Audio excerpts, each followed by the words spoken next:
بالله من الشيطان الرجيم. بسم الله الرحمن الرحيم. الحمد لله الذي أنزل على عبده الكتاب ولم يجعل له عوجا قيما لينذر بأسا شديدا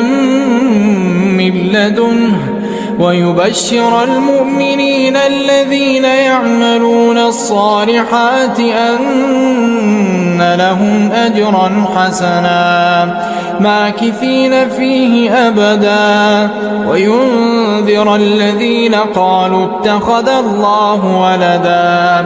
ما لهم به من علم ولا لآبائهم كبرت كلمة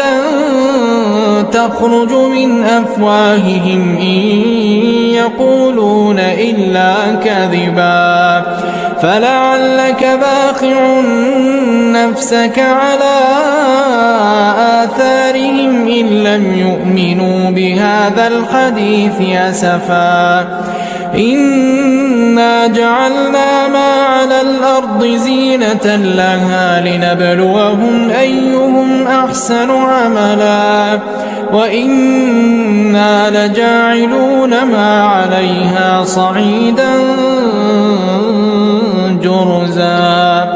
أم حسبت أن أصحاب الكهف والرقيم كانوا من آياتنا عجبا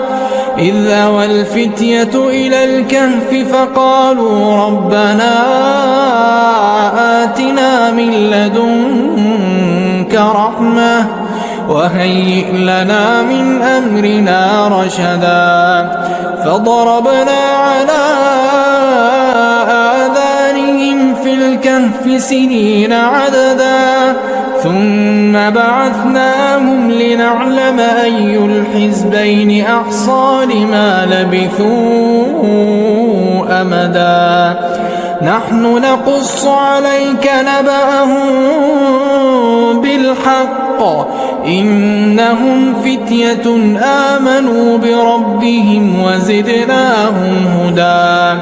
وربطنا على قلوبهم إذ قاموا فقالوا ربنا رب السماوات والأرض لن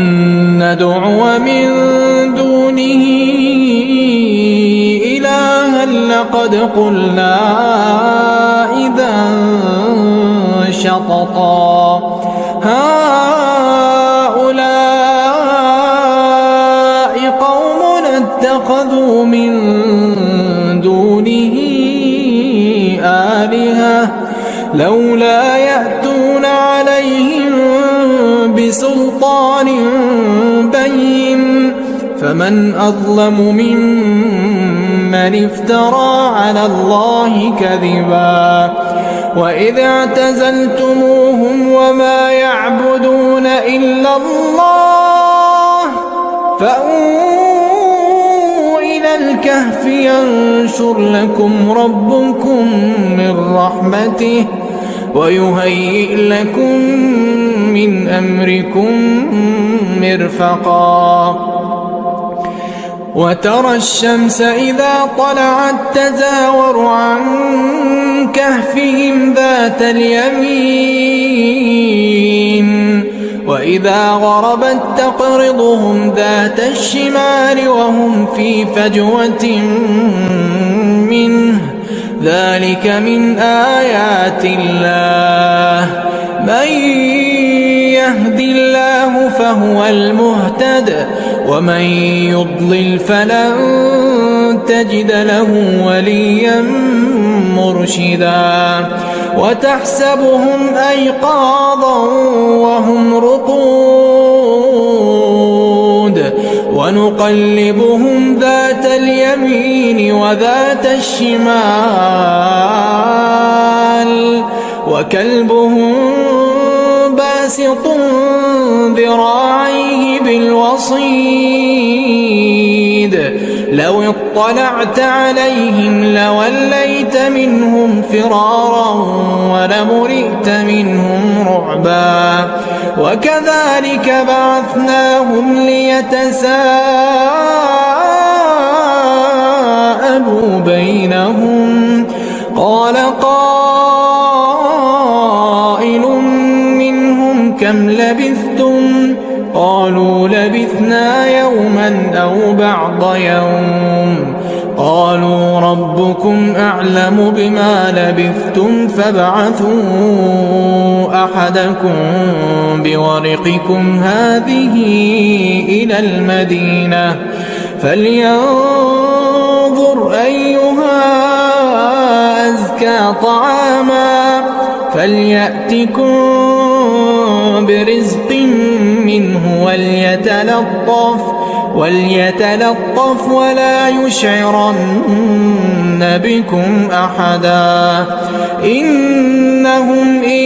يظهروا عليكم يرجموكم أو يعيدوكم في ملتهم ولن تفلحوا إذن أبدا وكذلك أعثرنا عليهم ليعلموا أن وعد الله حق وأن الساعة لا ريب فيها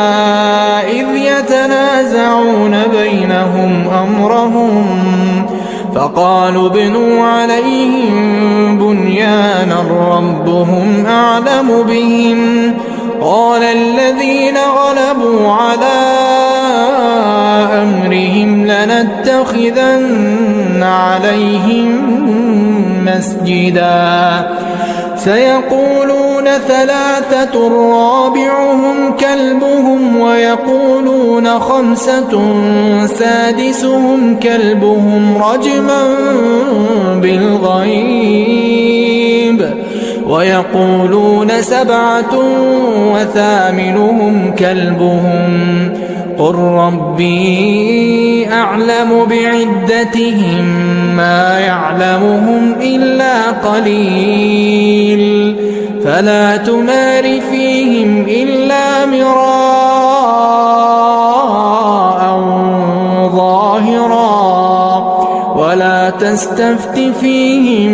منهم أحدا ولا تقولن لشيء إني فاعل ذلك غدا إلا أن يشاء الله واذكر ربك إذا نسيت وقل عسى أن يهديني ربي لأقرب من هذا رشدا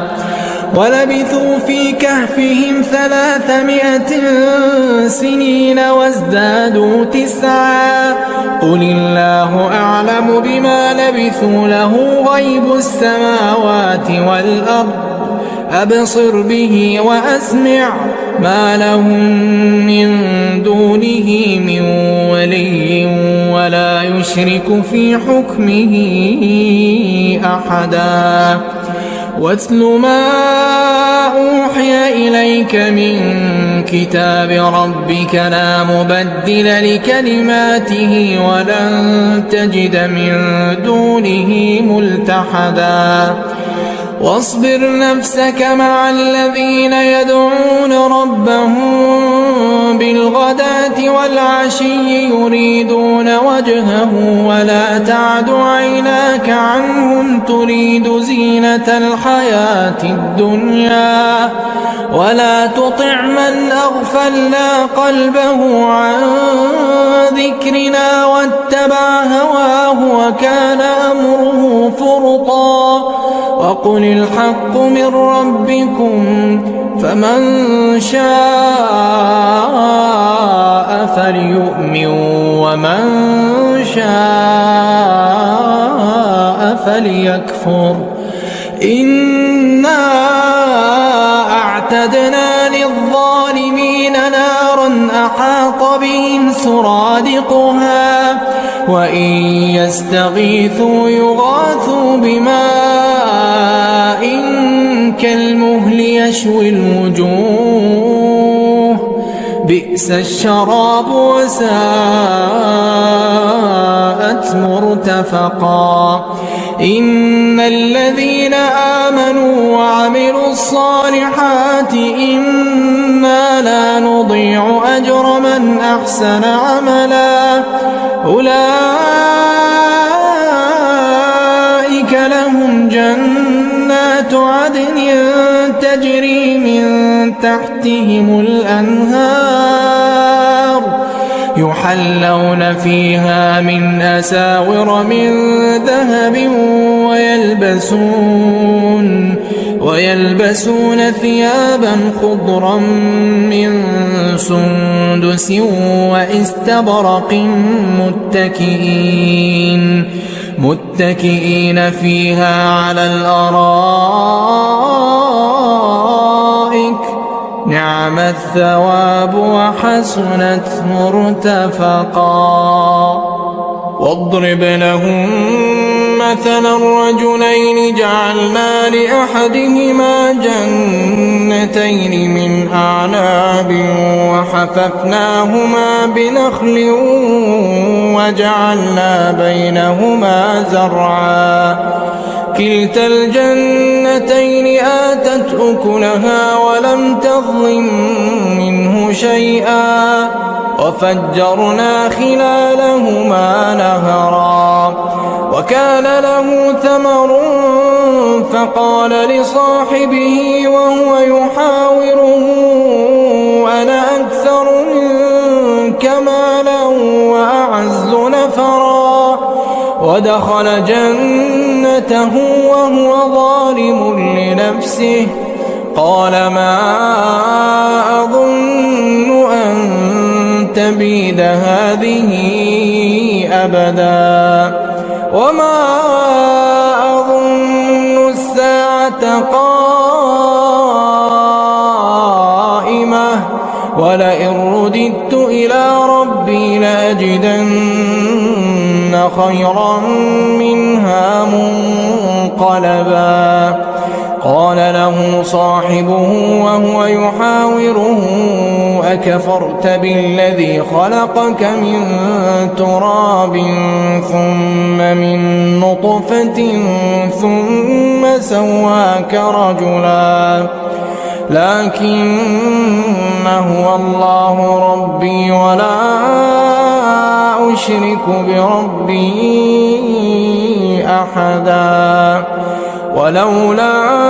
إذ دخلت جنتك قلت ما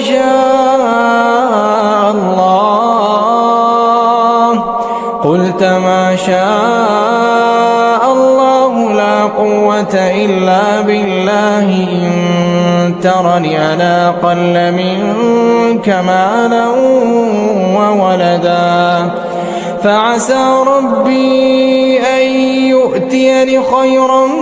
من جنتك ويرسل عليها حسبانا من السماء فتصبح صعيدا زلقا أو يصبح ماؤها غورا فلن تستطيع له طلبا وأحيط بثمره فأصبح يقلب كفيه على ما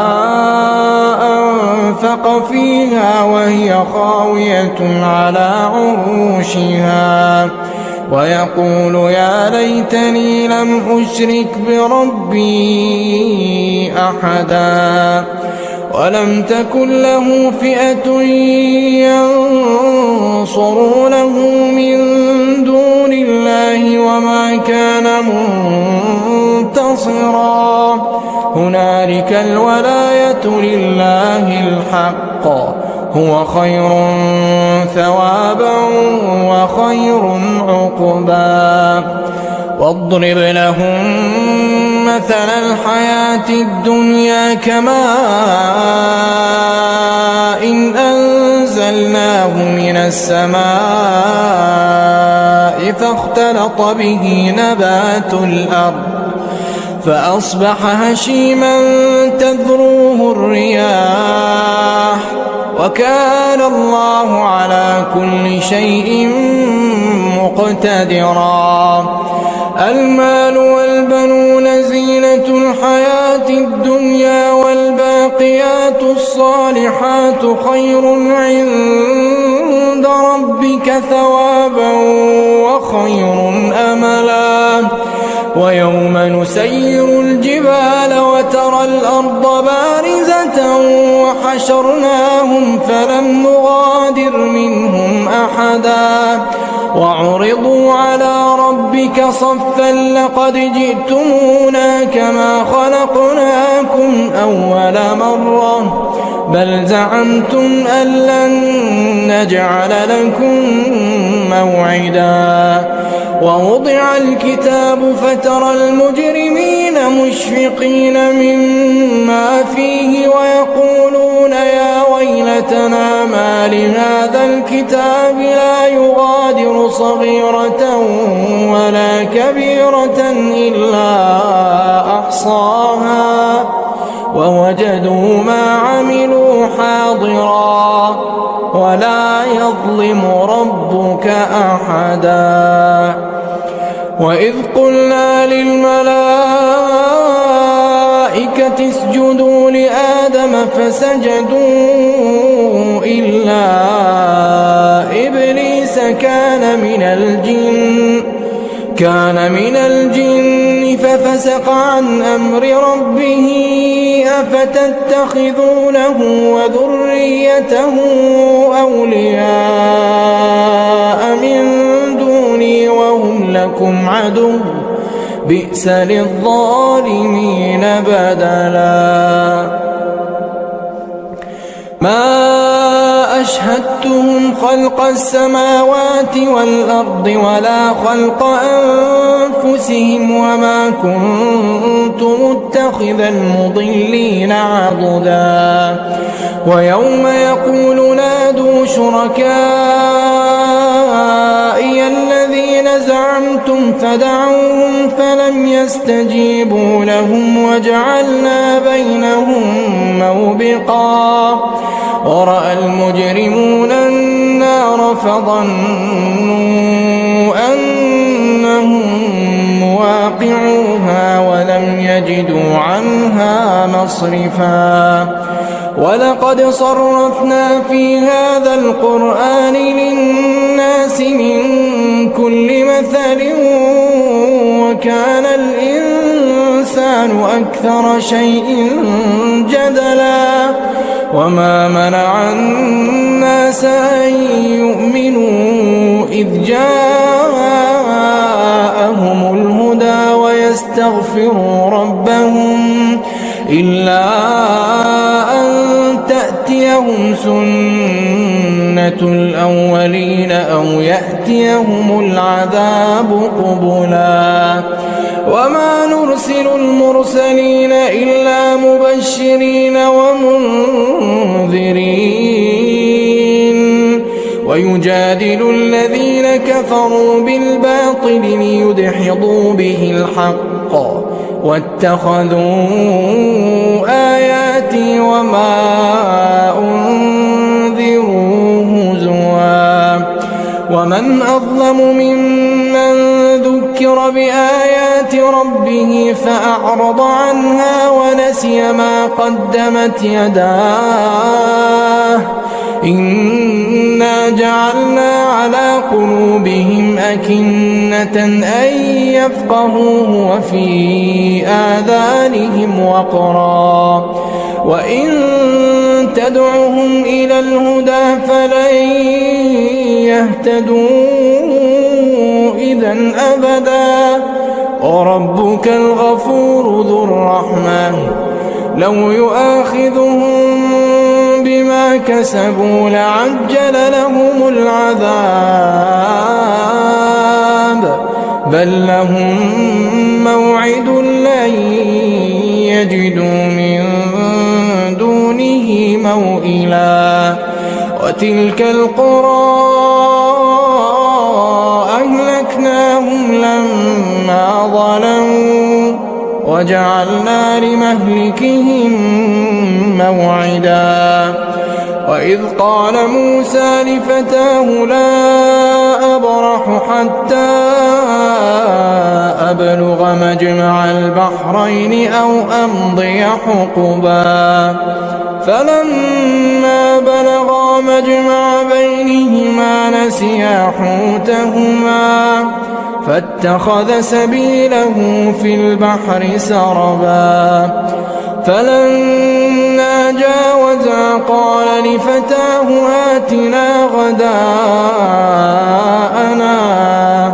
آتنا غداءنا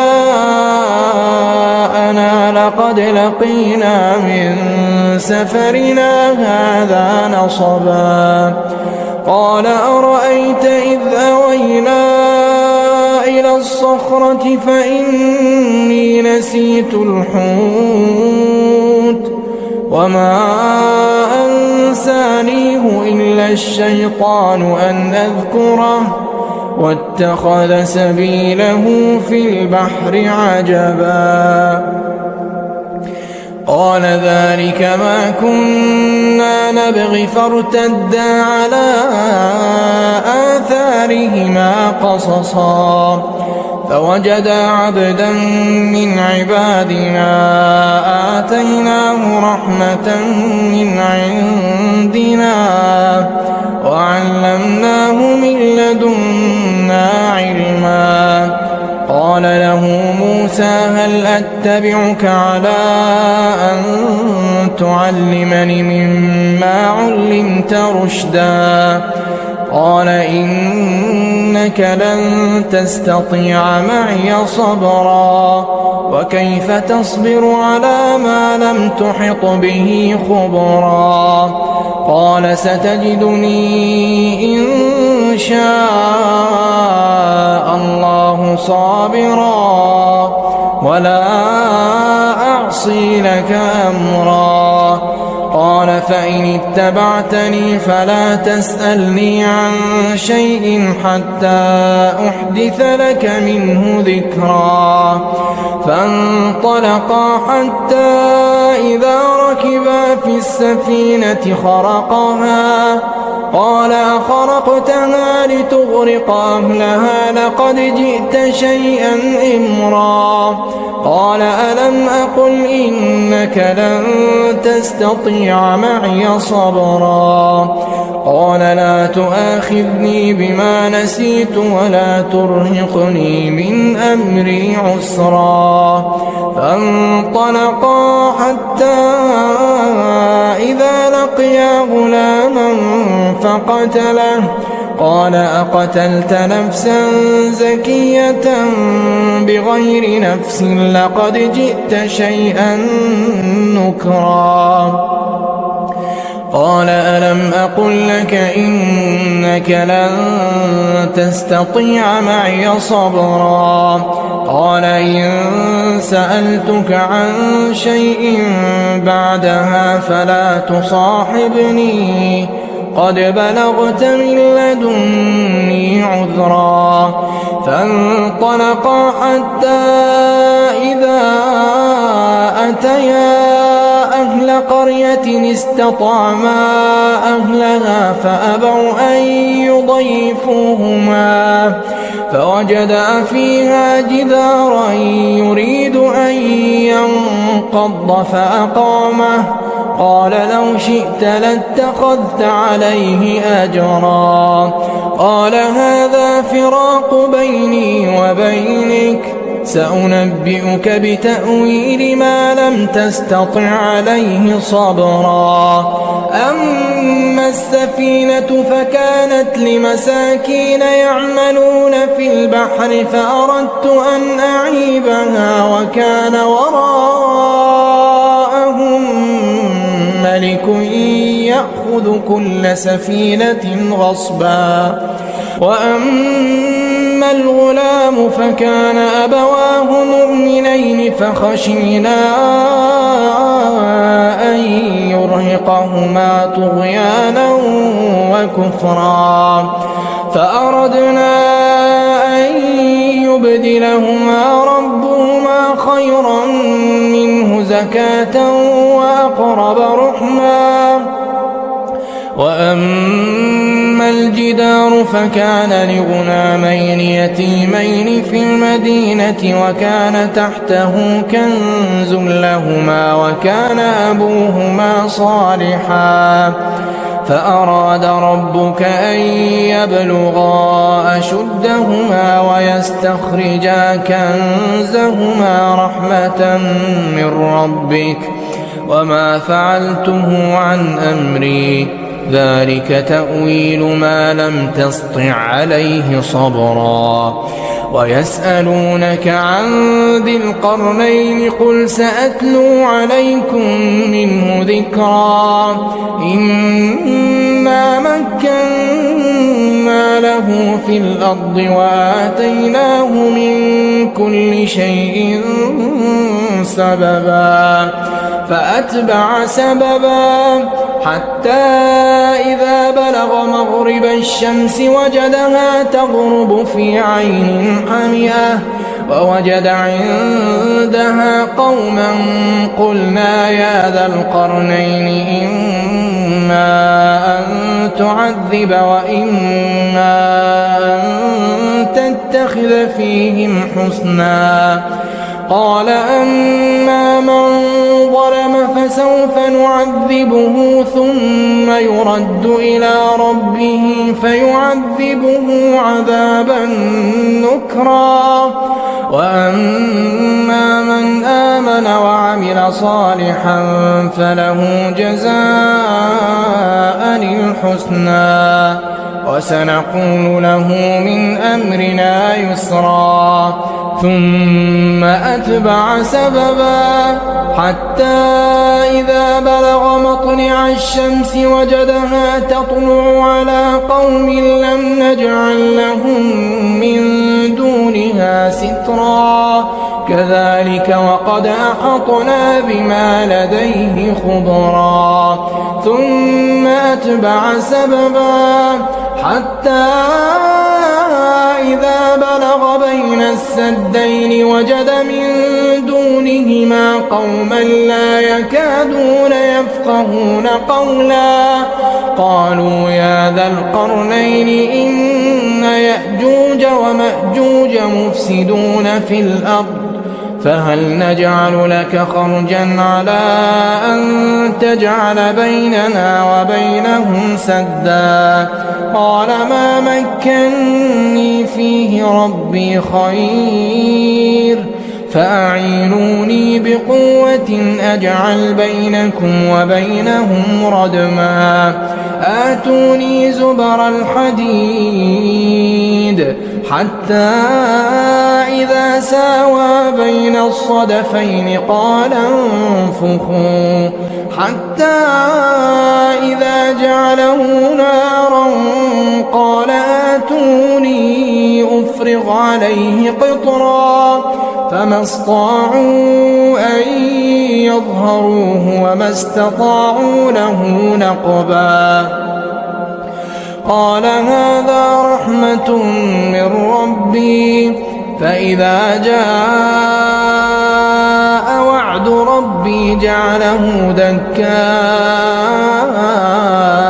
وكان وعد ربي حقا وتركنا بعضهم يومئذ